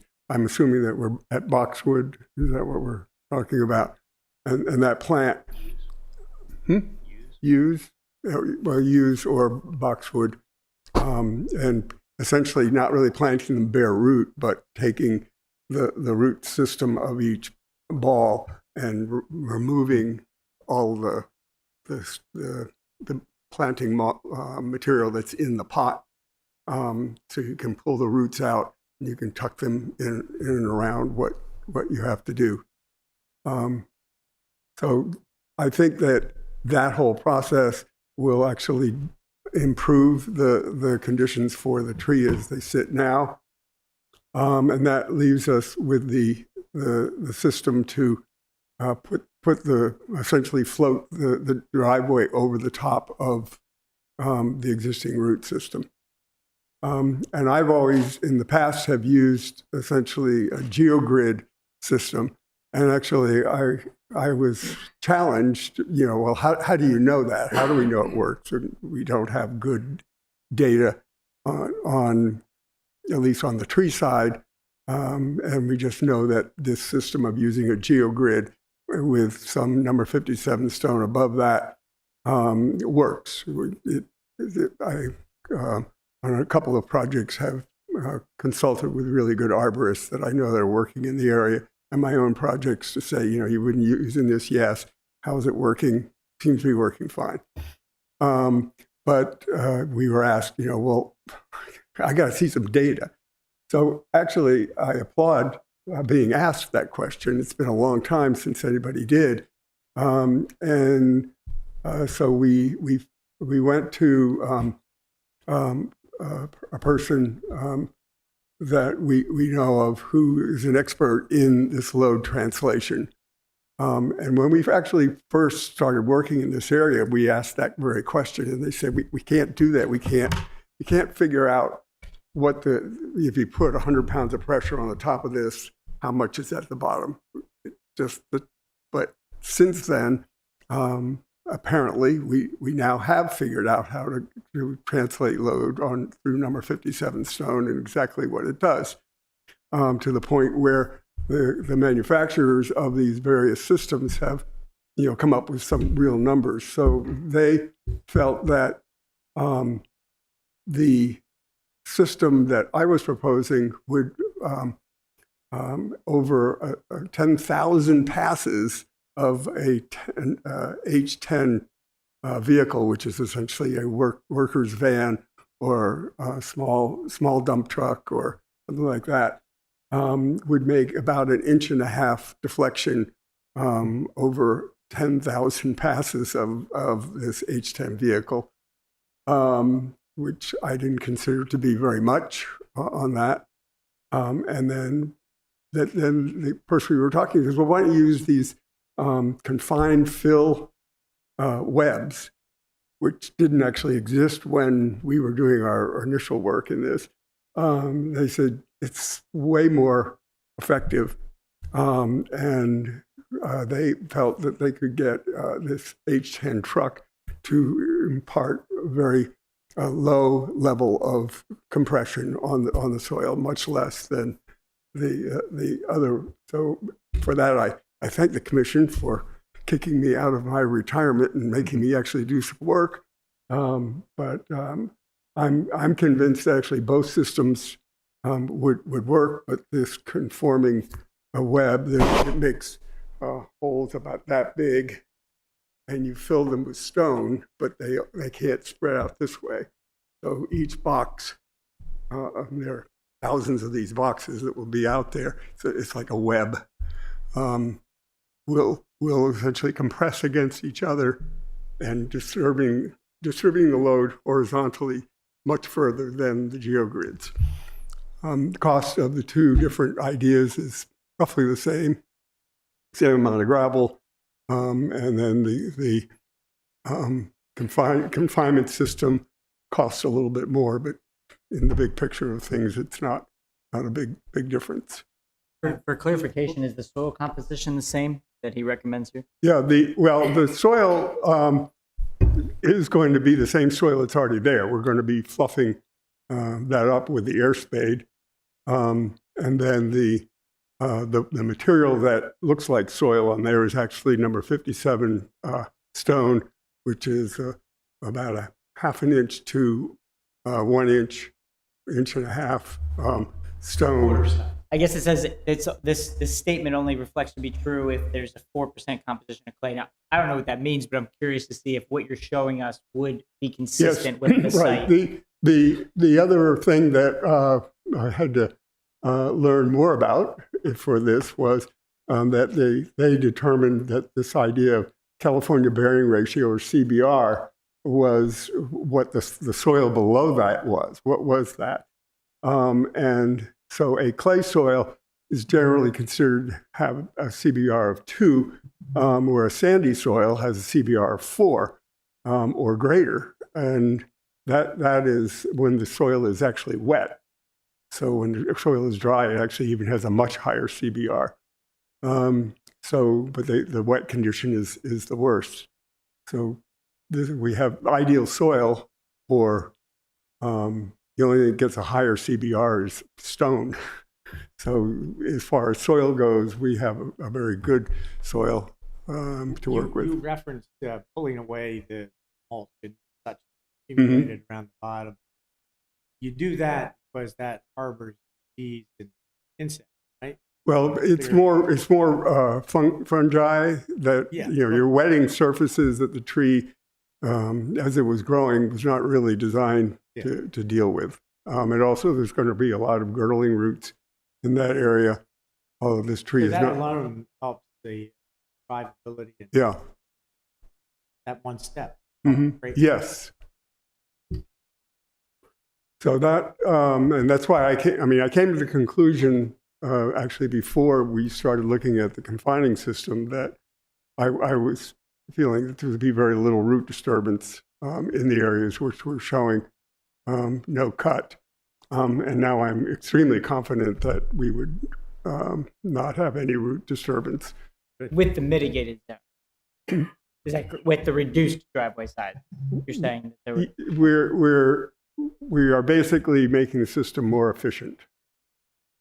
But the width now being reduced gives you that confidence, or that confidence no, is it's there no matter what? the different, because each piece of material, this square foot and the next square foot all around are transferring loads horizontally through these different systems.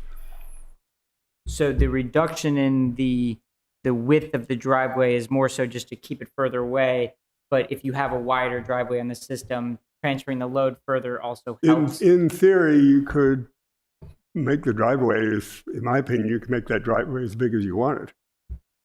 Certainly, it would be better if it's smaller for a whole bunches of reasons, but certainly, like my driveway was originally about 8 feet wide. After using it for many years with a tree that I planted right next to it, which is now 45 inches DBH, about the size of this table, and I planted that tree. We put brick down and made it 11 feet wide so we could get out of the cars easier and other things. But that had no impact on the tree when we did that. Questions for Mr. Urban? Jim, good to see you. And I just wanted to say that I think this tree is in good hands.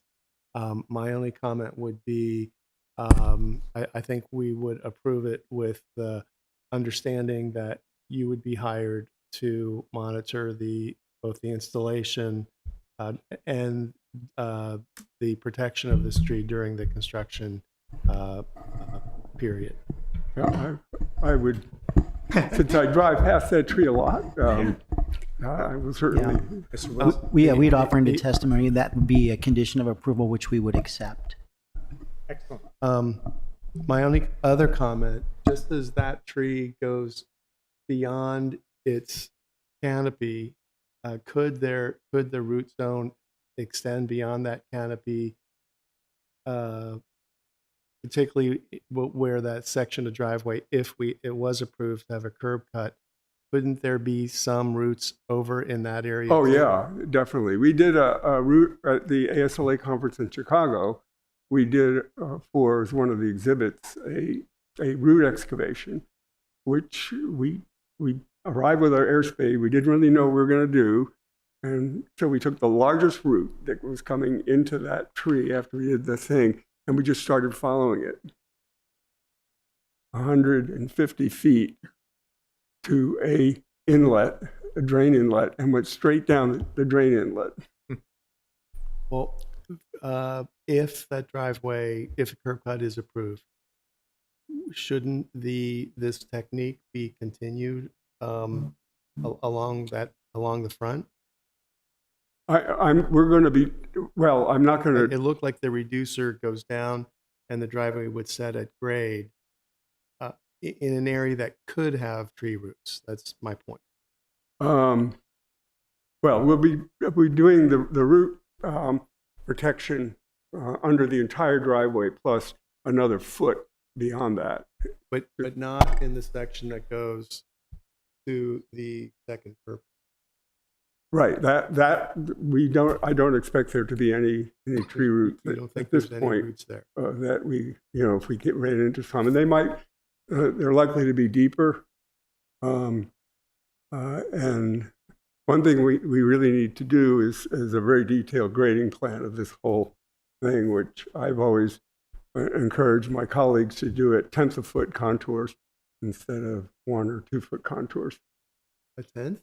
1/10 of foot contours. Oh, 10 foot. Okay. All the projects that I did when I could grab the grading plan, if we were under 5% slope, we would do it in 1/10 of foot. It's the only way you could see really what was happening. And my contractors always said, wow, a great drawing. We know exactly what you want us to do. Any other questions for the team? I guess I do. This is more for Bob as the landscape architect. What's your mantra? What's your design intention for the entire property? Well, our design intention for the property is to, well, for one thing, it's to support, the use that our owner wants to have for the property and give him the amenities that he's asking to have. The other intention is I respect the the street views of this property that I kind of grew up with, like this has always been an iconic corner with the architecture, with the fencing, and the ability to see the fencing, to see through the fencing into the property. So we're not intending to change really what you see, other than making some modifications at the ground level that give the owner the amenities that he is asking for, but to do them in a way that is fitting for the era that this building was built in, although it's sort of evolved over several decades. But to make it all look as though something that kind of evolved with the building, in the same kind of tasteful way. And as the architect is doing, they're stripping away some of the portions of the building that are non-conforming. So we want to make the landscape, look as though it's, conforming to what people are used to seeing. Is there a period of significance that you are identifying and trying to adhere to?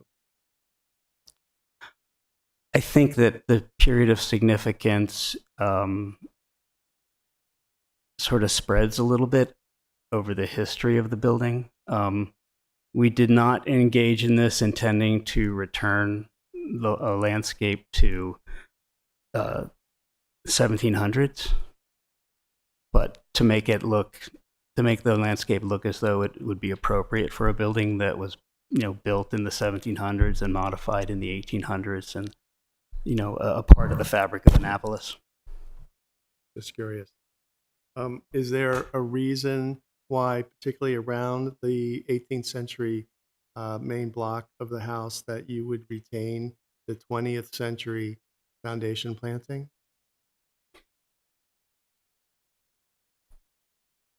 Well, that's a good question.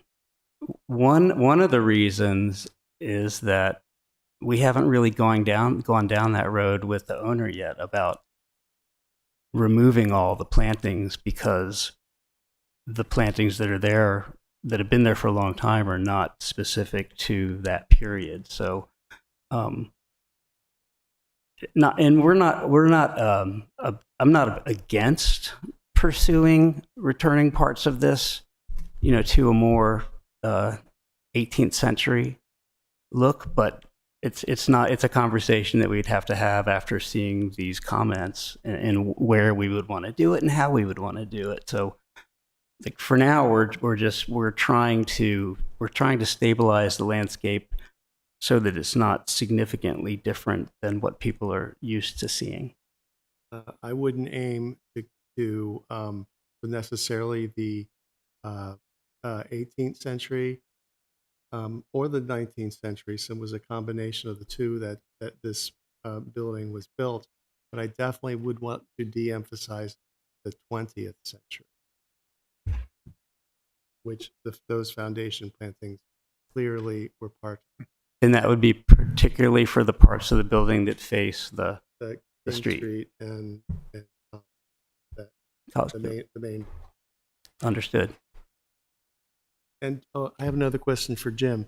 So that hedge around the driveway wouldn't interfere with, I guess, because you're raising the grade up so much, it would interfere with the tree roots to install a hedge in that around the semicircular driveway? Well, I would, I'm always in favor of planting smaller plants anywhere. They adapt faster and survive better. So I don't see us planting 3-foot, right? Plants. Okay. I think we're going to be looking at, a plant size about like that, with a root ball about like that. Okay. Okay, are there other questions?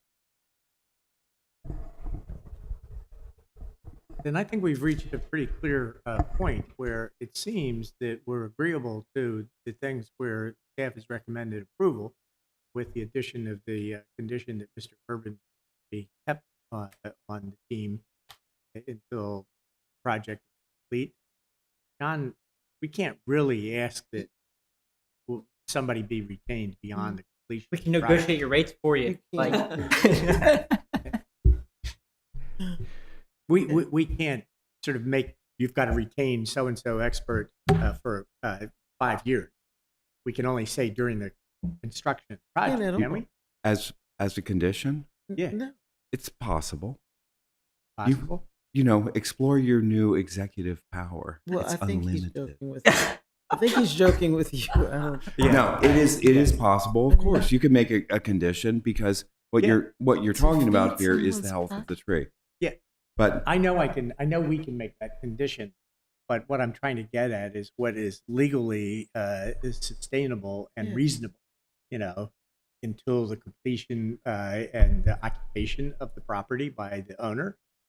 I think this exceeds. you could 2 years, 5 years? stipulate a longer period because what we're talking about is approving parking, which is based on a system designed by Mr. Urban and with a great deal of deference from not only commissioners but staff.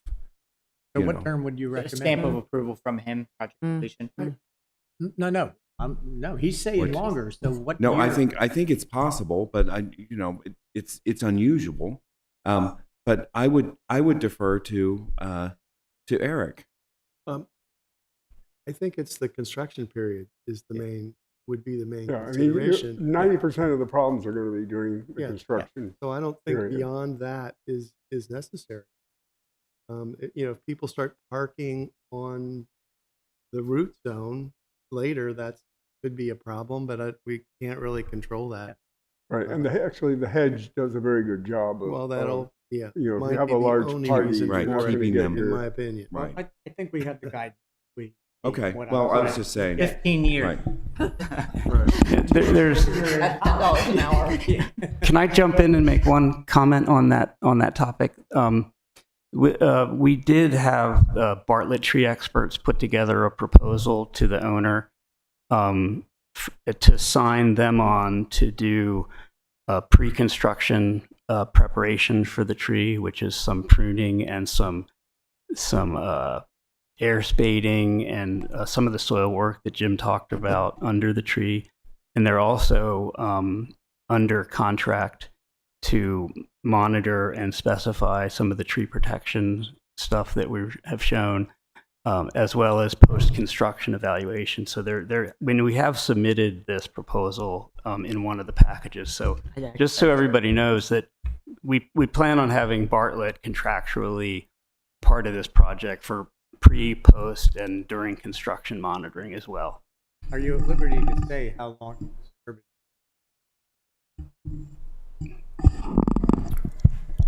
I'm sorry, could you? I'll answer that. He's not under contract beyond this evening's meeting.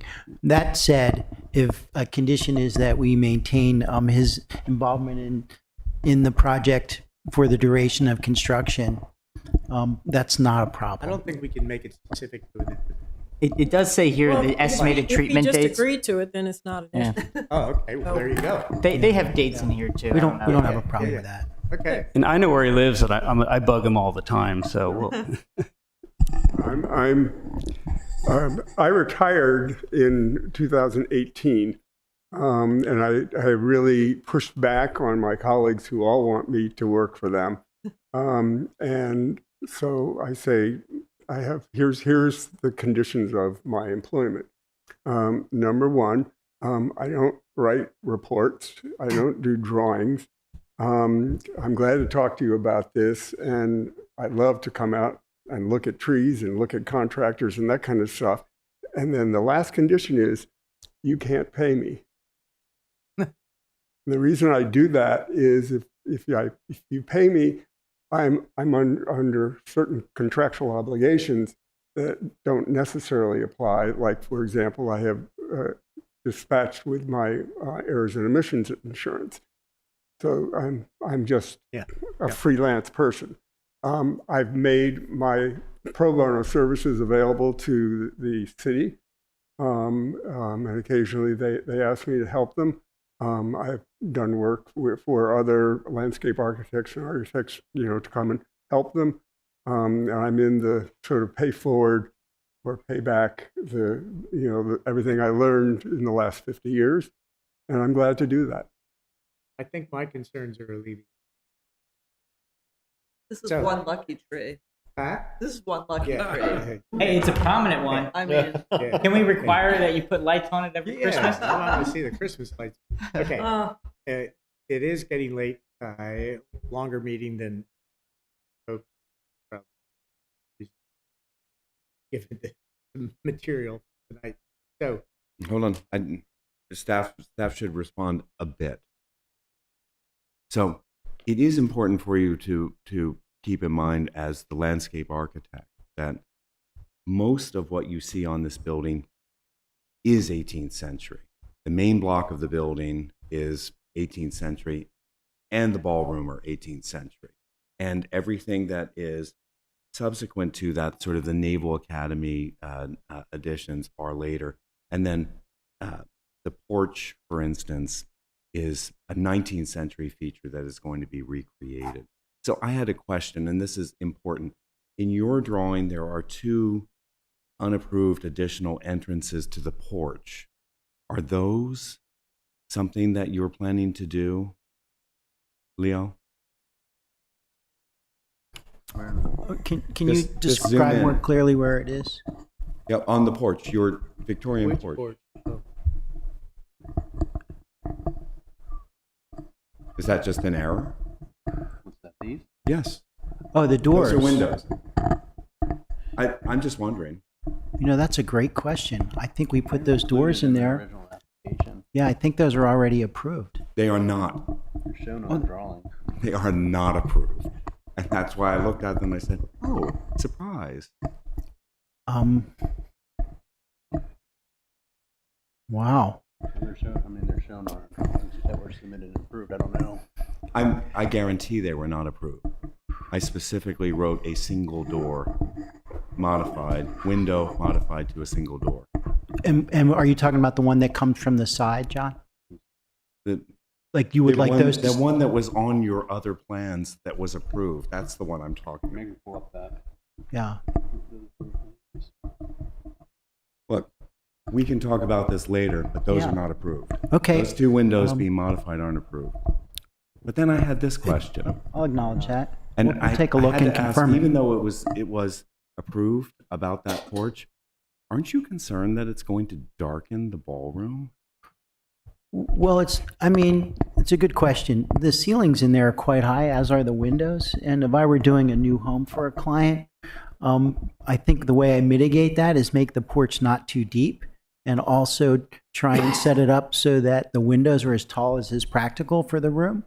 Well, it was just a question because I was concerned. I thought, okay, Yeah. I didn't bring it up in the last one. So No, and also, let me just say, that's more of a north exposure there. So it's kind of like, you're not getting direct sunlight in those windows almost ever. to begin with, Yeah, that's Right, my and thinking. So the with a diffuse porch in light, front of it, how does it work? But that's up to you, yeah. and it's approved. That is approved. Those 2 additional openings are not approved. So Yeah. I want to say I spent considerable time on this. Well, I'm glad you brought it up, and I think we'll go check the record, and You don't need I to. believe that what you said I've is already true. checked it for you. Okay, thank you. I appreciate your diligence, as always, and we'll make sure that we're doing it in accordance with the approval. And I know we have to come back and talk about these other things. I've got 2 dozen more slides. I'm going to spare you'll you. come back with an answer to John's concern. Yes, absolutely. And make Well, sure. So I would just like to say, in the future, if you are proposing plants, I would like to know species. And you said there weren't a lot of foundation plantings, but I see dozens here. So I'm just saying, I see one thing and I hear another. The other thing is, I'm glad we're moving in this direction. I think that a lot of what you've designed is very respectful. It's just, I do need to know species. I know that it's like jumping in, not dipping a toe in, or even getting up to your ankles, but it is important. It's also important for the urban forester. So, Mr. Urban, Yes. the urban forester had so much respect for you and your inclusion on this project that I think he looked at it in a very lenient fashion. But typically, we review something like this very strictly. This is the strictest of the strict, and this is a major project. if it doesn't seem that way to anyone else, I certainly view it that way. This is an iconic yard, iconic view, iconic house. And for anyone who's grown up in Annapolis, which I think you have, right? You know, and you've been here for a substantial amount of time. 1978. Right. So this is just one of those buildings that is requiring the best design, the best choices. And sometimes with this process, especially with this last iteration, we rushed it. Not everything was laid out here. And I have to say, I did my... John. Yes? With Jim Urban, you've got the best. I'm talking about the design. Well, you know... Are you telling me we didn't rush it? I wrote the staff report. No, I'm just saying. I know we you've rushed made your it. point. I think you've made your point very Right. clear, and I know that Leo is paying attention. Yeah, and we to your point, this next iteration will have what you're looking for in terms of specificity on species, so you can understand. Well, it's more than that, though. This period responses. But this as well. plan has been in the works for a long time, so we're still coming with new iterations tonight. So that work it's great to see the metamorphosis, see the change, see the improvement, but that has to be on your end before it comes to me, because there's nothing I'd like to do more than say, this is a fantastic design. This complies with all these guidelines. Let's move forward. John, I think we all recognize that the next plan better be the complete.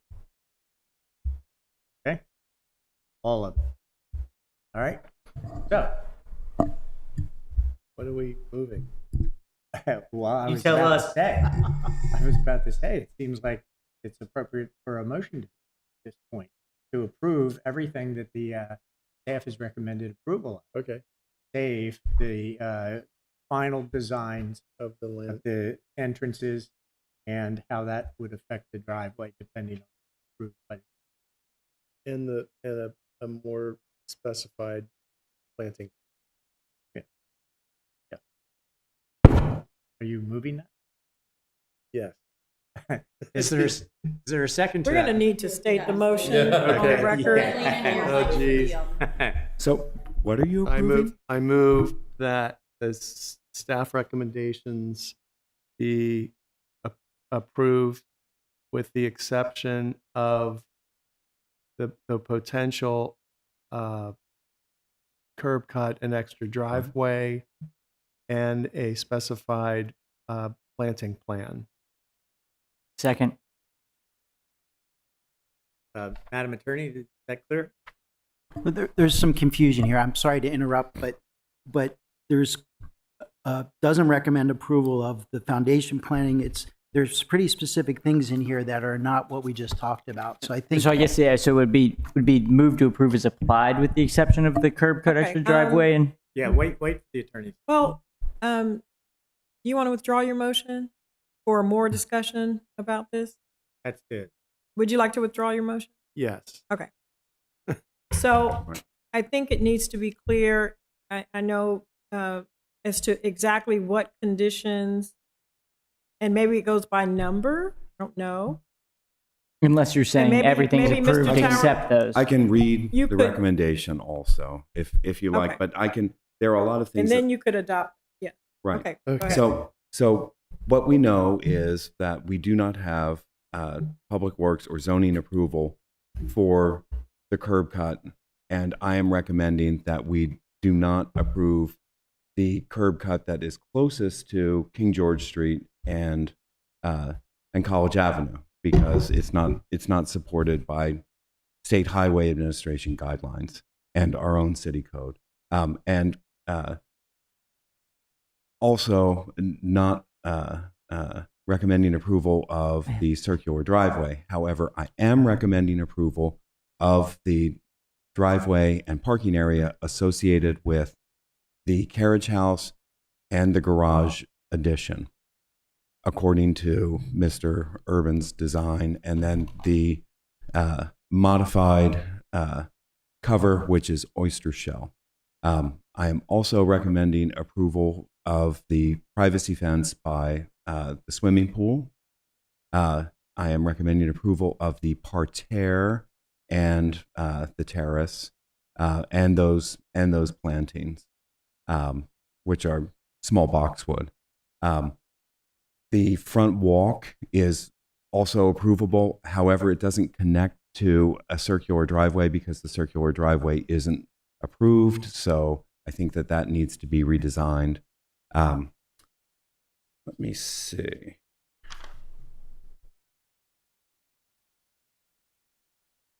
I got the fence. Yeah. And so also, I am recommending approval of the curb cut that is closest to the new parking area and the modification of the fence in that area.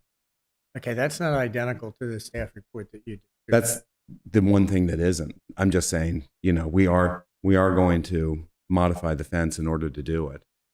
So, Okay. and the gates have been removed. The gates were never approvable because I never saw them. So, Okay, is that clear? Well, here, do you and want to look I here? think- Well, I was just saying, you get Here, take a look. Well, no, he's got it there. I got it. I I think just don't we- know how to. No, you don't. feel like we you should don't just have to go through recite. each You one. don't have to recite that. Yeah, Okay. let me just say, all the recommendations, are you in agreement with that?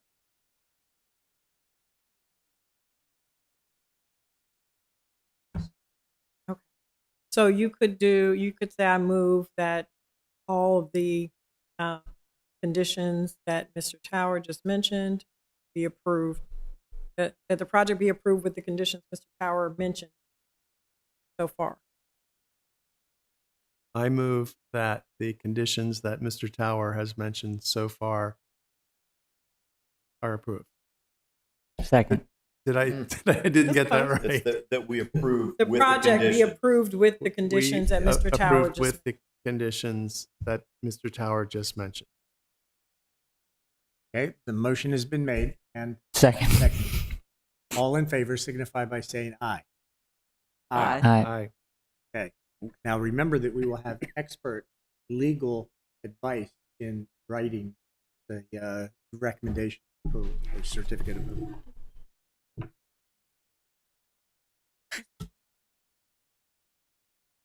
Oh yeah, Aye, yeah, it's aye. unanimous. We unanimously approved. Oh, yes. Oh, yeah. recommendation. Yeah, that's what I was. Yeah. Is Okay. one, but- Is there any other business to be conducted tonight, ladies and gentlemen?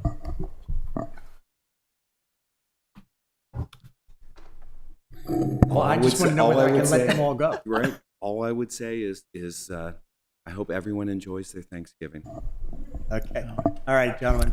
I just wanted to say, I know this was a rush, John, and I appreciate very much the extra effort that you put into getting us here tonight. And please accept my apology for not having a more comprehensive application to you in time to do a better review, and we will do better next time. Thank you. Thank you. Much appreciated. Enjoy your holidays. Well, I guess it's only Thanksgiving because we might see you again in a few weeks. So, is there a motion to adjourn? Motion to. I motion to adjourn. Is there a Second. Second. Don't all stumble over each other. Okay, all in favor, signify by saying aye. Aye. Aye. Enjoy